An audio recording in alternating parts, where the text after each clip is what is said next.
People say that Montessori education is very different from traditional education. What do you think about that? Okay. Traditional education is actually quite top-down, as we have experienced it. I'm sure a lot of you went through that, and the teacher just tells you all these, all this information, and then you just have to take it as it is, and then process it.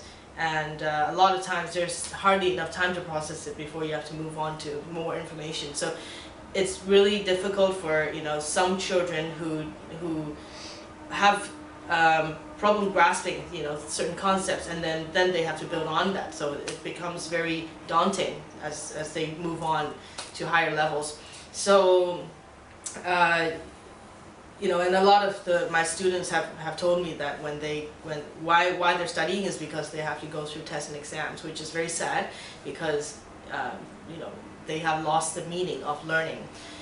So actually, when we learn, the best way to do it is when we do it with our hands, when we get to experience and explore and make mistakes and learn from them on our own.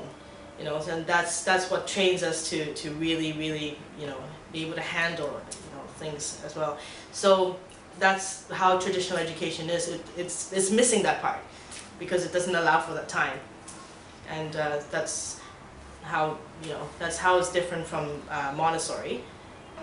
Do you use any specific materials in a Montessori environment? Dr. Montessori was a scientist, and so the way she developed materials was in a very scientific, systematic way.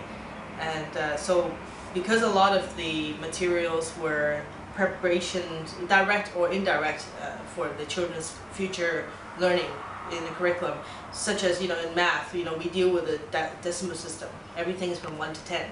So with this set of sensorial materials, which we call the red rods, that's the way it is scientific is that these are not just any rods. They are actually precisely measured with, this is in 10 centimeters, these are all in 10 centimeter intervals, so 20 centimeters, 30 centimeters, all the way up to 100 centimeters, which is 1 whole meter.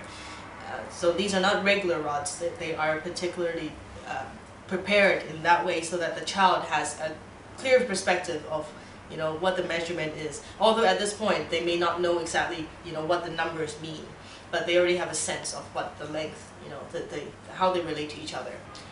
And this is not just any building block. It is measured precisely in dimensions of 10 centimeters. So there are 10 centimeter cubes, 9 centimeters, 8 centimeters, all the way up to a 1 centimeter cube. So when the child is building this, they actually get another, again, another perspective of what these particular dimensions are.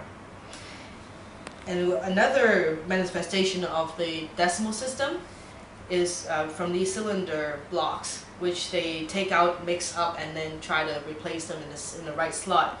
There are 10 of them. Again, a lot of materials are in tens to prepare them for that concept.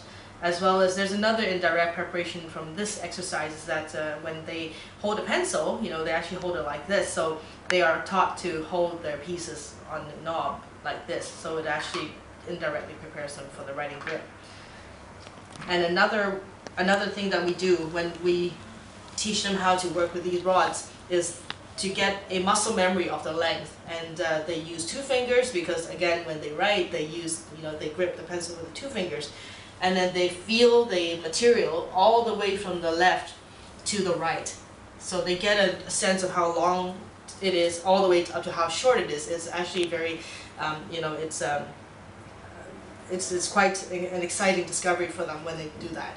As well as, with the 2 fingers, they develop that grip. Are there any other benefits in a Montessori environment for the child? Well, the Montessori environment is also set up in a way that the children are in a mixed age group.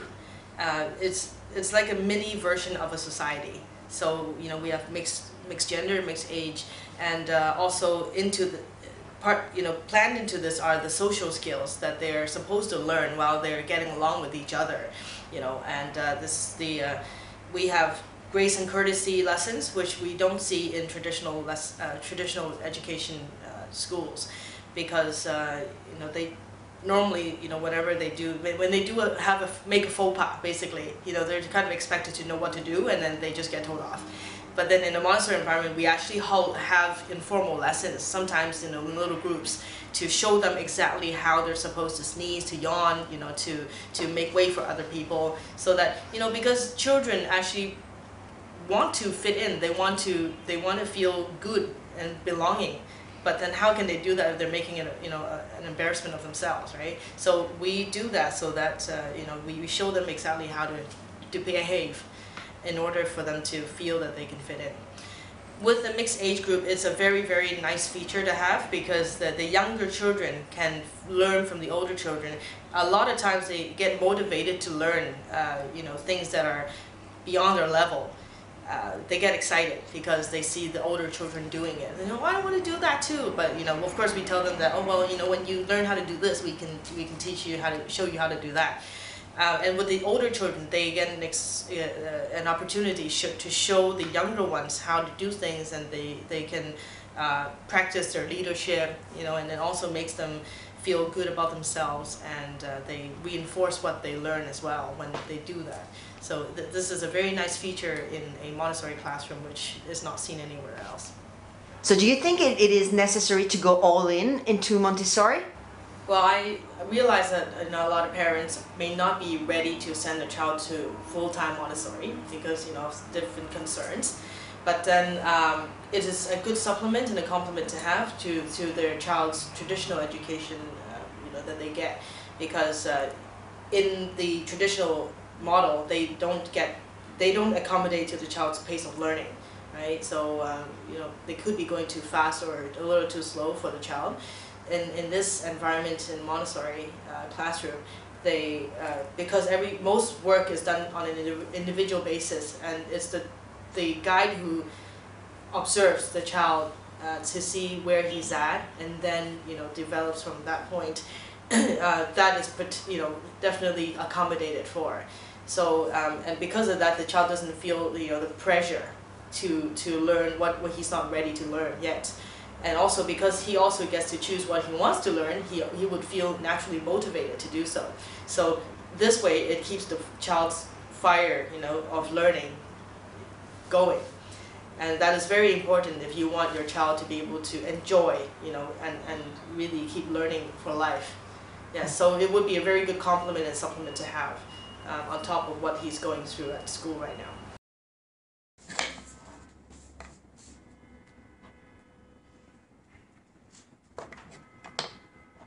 咁我仔咧約我3、4歲嗰時喺度學嘢啦，咁佢學數學嘅，咁我就覺得咧數學嚟計，如果俾我自己教咧，我覺得係一個好抽象嘅嘢嚟嘅。咁譬如話我俾一個數字嘅小朋友睇，咁我當10先啦。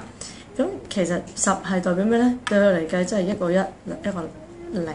咁究竟係咩？咁好啦，10都簡單啲，可以攞到10樣嘢出嚟數。但係如果再上嘅時候咧，講到100甚至乎1000咧，我根本俾唔到佢睇究竟1100係有幾多。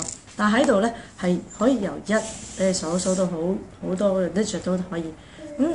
就將一樣抽象嘢變成唔抽象，咁我覺得係好緊要嘅。你要識到呢個 fundamental 你先可以再上。嗱，好緊要咧就係咧，細路仔咧係要有要冇自己嘅推動力嘅，係要人嚟 push 佢嘅。譬如我哋屋企咁啦，玩完啲玩具佢咧，你叫佢執，佢執得幾次都唔睬你啦，就話餓得幾次都唔理你。但係喺度咧 Miss Vanessa 咧係要求咧 absolute 嘅 discipline 咧就係拎咗出嚟嘅嘢要砌翻好好，因為咧喺度咧你要見到咧所有嘅教材咧都係擺得好 neat and tidy 嘅，咁我覺得咧係好緊要嘅。